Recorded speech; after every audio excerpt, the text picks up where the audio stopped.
Hello all, Rick here. In this video I want to look into the nature of holographic characters and see if I can determine the line between what makes a truly sentient AI and what is merely a simulated intelligence still bound by programming. Holodecks are essentially the video games of the Star Trek universe and, like games, they are tailored for a myriad of demographics. Most characters in a holodeck are effectively the equivalent of NPCs, non-player characters, while the individuals playing the program are, well, players.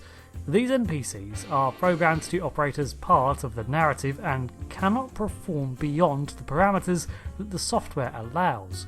In most cases, holodeck characters are programmed to ignore mentions to the real world outside their program, or at least interpret such references as best they can before hand-waving them away. However, an accident in 2365 showed just how advanced a holo program can become when the unexpected occurred and the Moriarty character in a Sherlock Holmes program was granted increased access to features beyond its initial programming.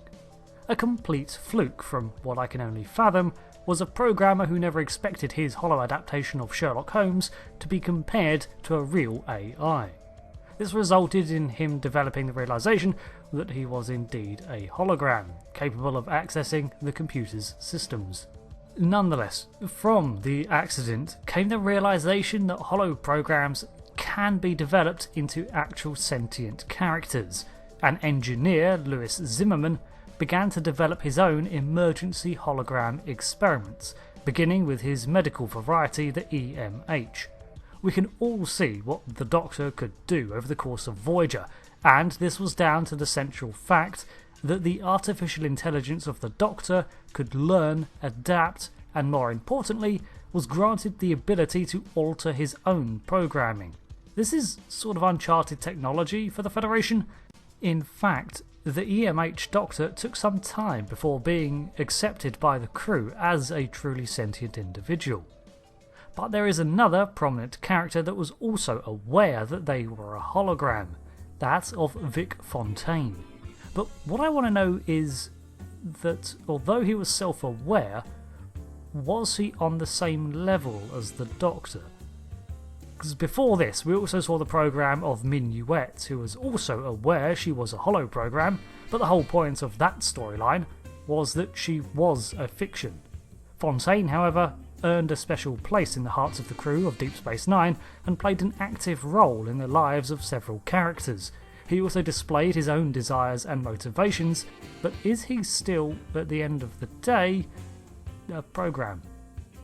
In the universes of Halo and Mass Effect, there is a distinction made between true AI and something that merely imitates it.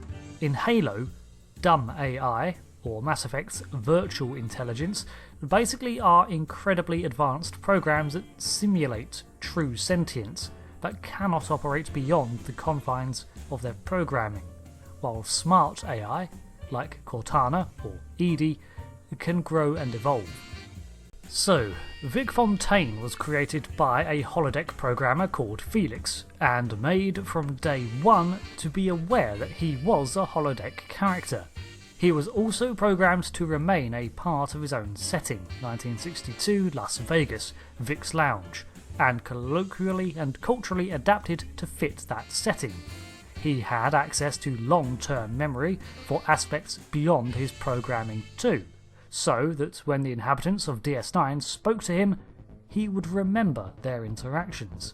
He also describes himself as a heuristic, fully interactive hologram. This means that he is capable of adapting on the fly and is very astute, perceptive, and incredibly emotionally intelligent. This results in many of the crew seeing him as a sort of counsellor, and he seems up to the task for the most part. Additionally, he had access to his own program and could alter the lounge to suit his whims, which was simply to be an entertainer and a host. He can populate the lounge at will and prepares sets and performances again at will. All other parts of the program are more akin to the simple holo character NPCs and abide by the same laws.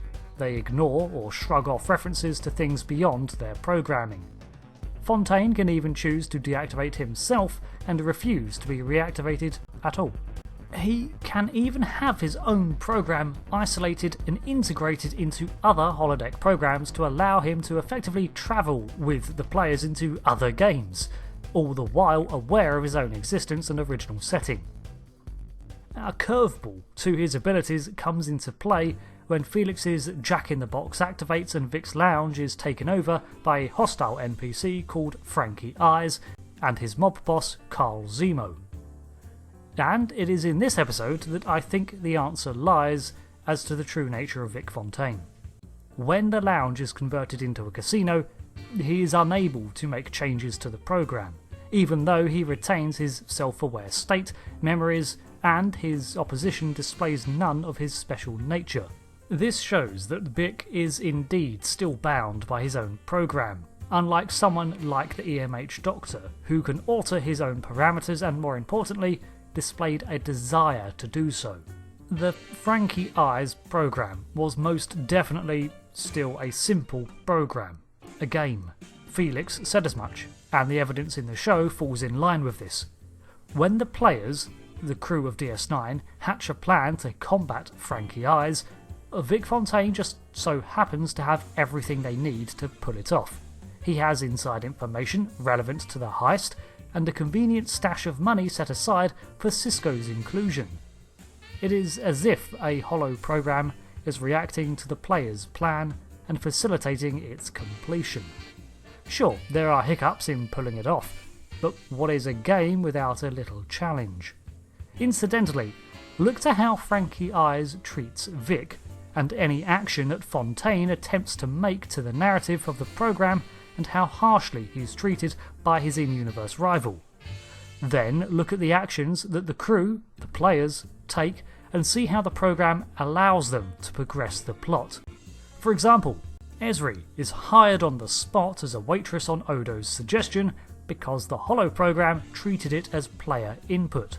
It's not until Kira interjects that Franky allows Vic to be rehired, and an NPC just accepts Bashir, a man he's never seen before, at his word that he's needed out back.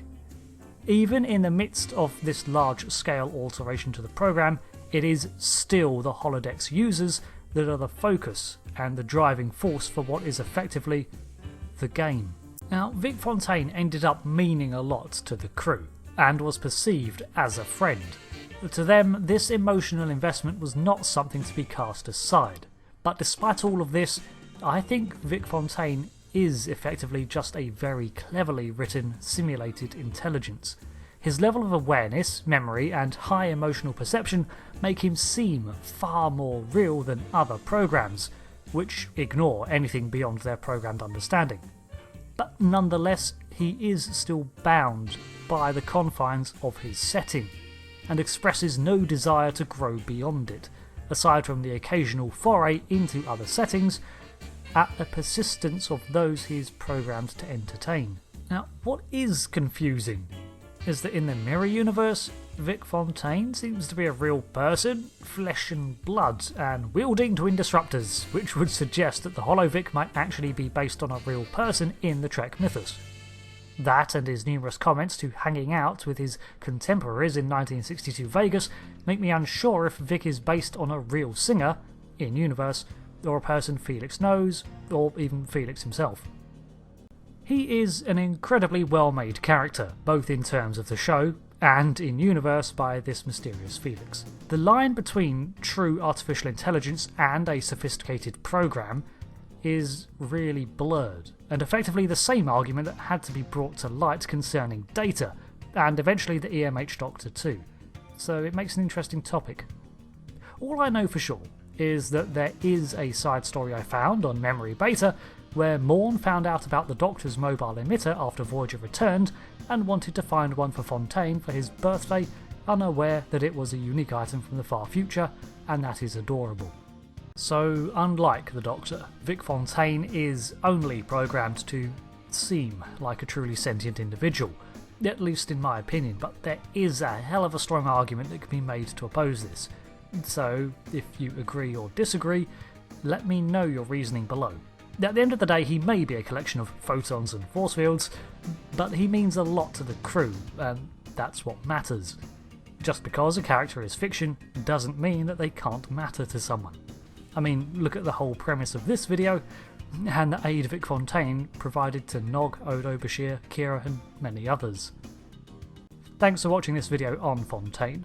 I've been Rick, and until next video, computer, end program.